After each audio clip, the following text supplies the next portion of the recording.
Have you ever tried really hard to film something and make it look like a Hollywood movie? You feel like you got the lighting right, you feel like you got the acting right and the set dressing right, but it still doesn't quite look like a movie once you start to color grade it? Well, in this video, I'm going to teach you how to color grade properly, actually shoot and color grade properly to make your stuff look more quote unquote cinematic. If you're new to this channel, I'm Spencer Sakurai. I'm a cinematographer. I've been doing this for the last 10 years. I've shot for people like Leon Bridges and brands like Adidas, Google, and ESPN. And in this video, I'm going to show you my little secret to the Hollywood color grade.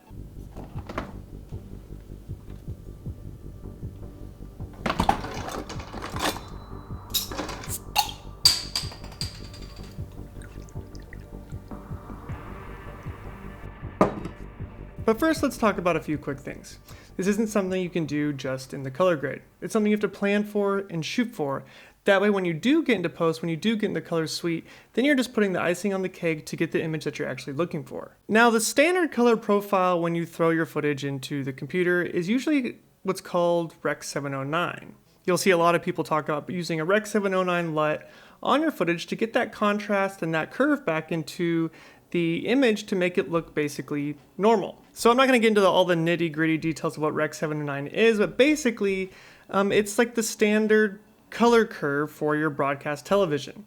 Now it's your standard definition color curve, not your high definition color curve like HDR that would be coming from like an Apple Plus or a Disney Plus. This is just your SDR kind of color. Now the thing that's important to know here is that Rec 709 only holds about 5 to 6 stops of dynamic range. Yes, our modern cinema cameras can shoot like around 13 stops of dynamic range, but that's just a bunch of latitude that we're trying to capture that eventually is going to be compressed down into that Rec 709 color space. So we capture everything in a log profile, which has a lot of dynamic range, just to later compress it and pull it down into that 5 or 6 stops of latitude. That way we can retain all the detail of an image while we're shooting, even though later we're probably going to compress that image. And so what happens is when you apply a Rec 709 LUT, often you bring the whites all the way to the top, the highlights go all the way up, and the shadows go all the way down to your blacks.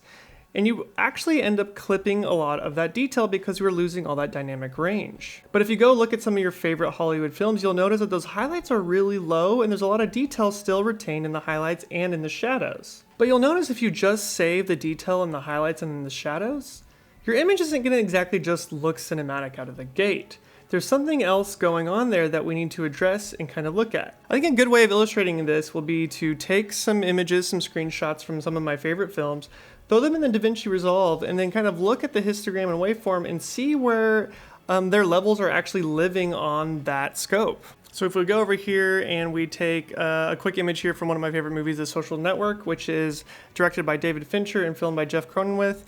They're very collaborative on this. And something I've talked about on the channel before, that the image is living a lot lower on the histogram than you would think. You know, they're shooting on a RED camera, which has 16 plus stops of dynamic range, but then when you look at this histogram, you're going to be very confused by the exposure. So if we look at this image real quick, we can tell this is like an image that's at night, so it's going to be a little bit darker, and they're just using tungsten practicals in the room as motivation for their light. But that doesn't mean that the image isn't exposed, right? Like, it still needs to be exposed properly. But you'll notice most of the information, most of the meat of the image is actually crammed between 0 and 400 IRE. So let's look at like another cinematographer real quick. Let's go with Wally Pfister in The Prestige. Now this is quite the opposite. This is a shot that is outside in daylight. I'm sure that it's supposed to be cloudy daylight. But if you look at this, it's the same thing. Everything is crammed way, way, way low. The highest thing in the image here, which is probably his skin tone at this point because it's fairly white, it's up here at around 500 to 640 IRE. Yet you know when they exposed this image, it was probably much, much higher. We'll probably have a lot more latitude in this image. This was shot on film. There's gonna be a lot more latitude and information in this image.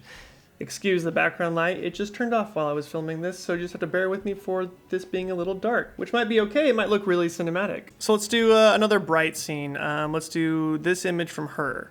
Okay, so this one's quite different. This image is actually pushed all throughout the waveform. But that's because this is mostly just full daylight coming into this apartment. But you'll notice nothing is clipping in the image. Everything is below the 1000 IRE mark and everything is, living with detail.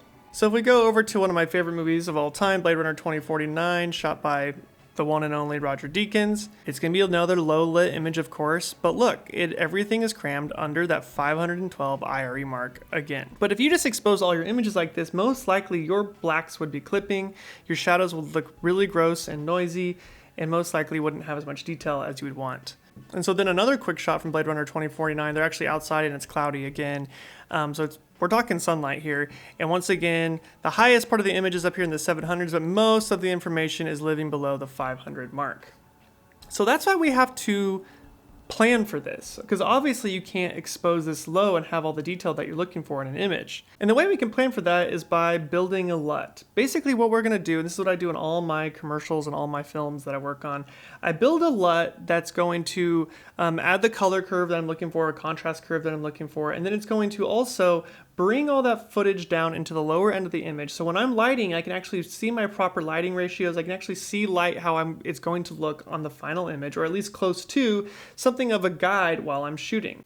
Well, I think this is probably a good time to take a beer break and talk about today's sponsor, which is Squarespace.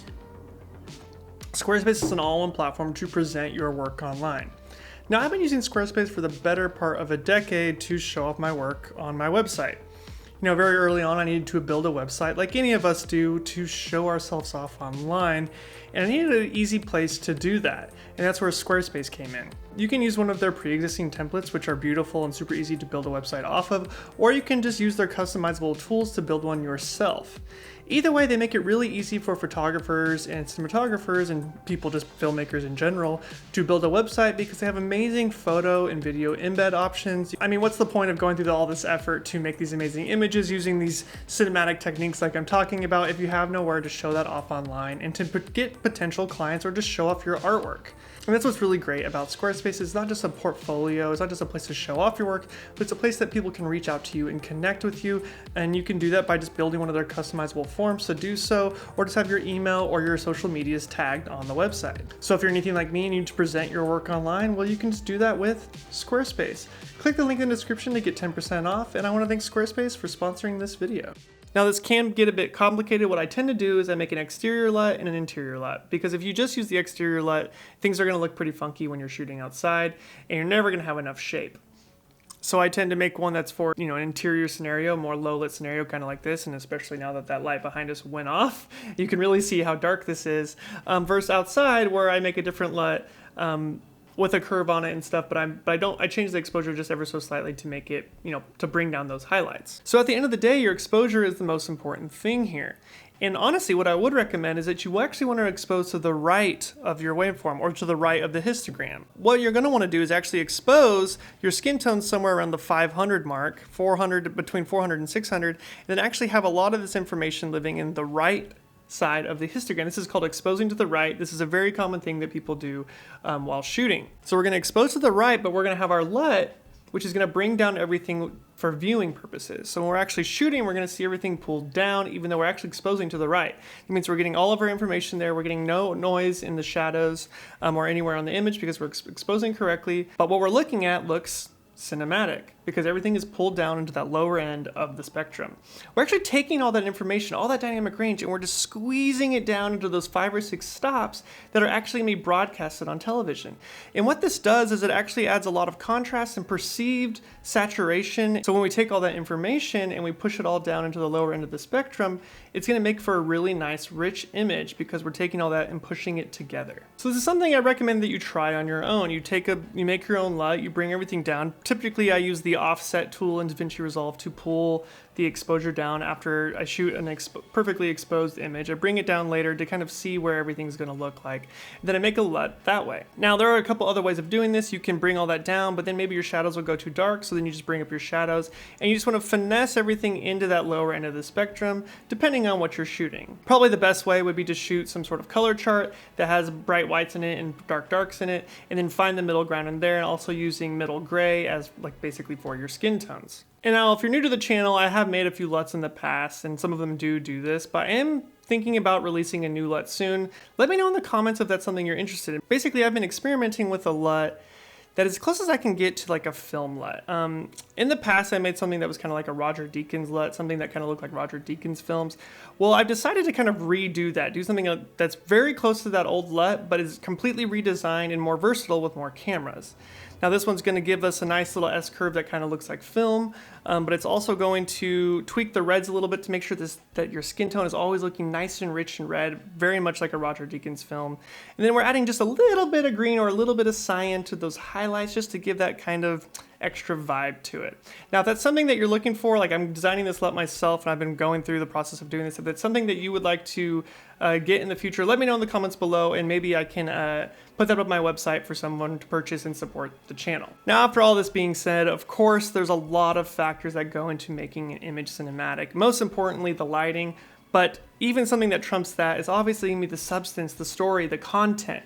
All that stuff is definitely going to make something look more cinematic than simply a color grade. So always remember that going forward, even though I talk a lot about cinematic imagery on this channel because I am a cinematographer, at the end of the day, your story and the content matters most. But this is just one of my tricks to get your images looking closer to what they look like on the big screen. Well, as always, if you like this kind of video, hit that like button for me, and if you haven't already, subscribe to the channel. And until next time, guys, I'm Spencer Sakurai. See ya.